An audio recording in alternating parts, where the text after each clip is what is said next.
तिवसा तालुक्यातील तळेगाव ठाकूर येथे आदिशक्ती माँ रेणुका देवीचं जागृत आणि प्रसिद्ध असलेलं पुरातन मंदिर आहे।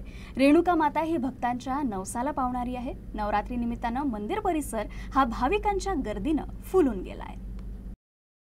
तिवसा तालुक्यातील वंदनीय राष्ट्रसंत तुकडोजी महाराज यांच्या समाधीस्थळ गुरुकुंज मोजरीपासून 3 किलोमीटर अंतरावर असलेलं पंचक्रोशीतील आदिशक्ती माँ रेणुका देवीचं जागृत असलेलं पुरातन मंदिर तळेगाव ठाकूर येथे आहे।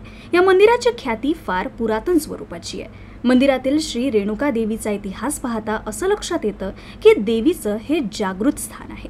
तळेगाव ठाकूरची कुलस्वामिनी माता रेणुका ही भक्तांच्या नवसाला पावणारी आहे अशी या मंदिराची ख्याती आहे।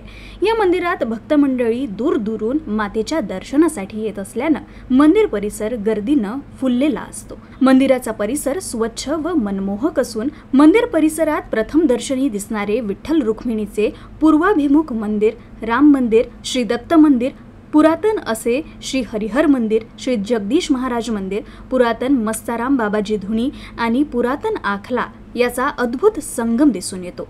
पिंगळाई नदीच्या काठावर असलेल्या सर्व मंदिरासोबतच श्री रेणुका माता पूर्वामुख असून सूर्याचं प्रथम किरण मंदिराच्या गाभाऱ्यात पडताना दिसतं। तळेगाव ठाकूर येथील श्री रेणुका देवीचा इतिहास हा 700 ते 800 वर्ष जुना आहे। प्रारंभी सुपारी एवढी असणारी देवीची कणाकणाने वाढ होऊन आज तिनं भव्य स्वरूप धारण केलंय। नवरात्रीच्या दिवसांमध्ये मंदिरात जल्लोषाचं वातावरण आहे। अखंड जप तप, गोंधळ, सप्तशती पाठ, भजन कीर्तन, होम हवन, महापूजा, आरती, प्रार्थना यांचा खास मेळ दिसून येतोय। श्री रेणुका माता मंदिराची सर्व जबाबदारी अशोक भारती महाराज यांच्याकडे आहे।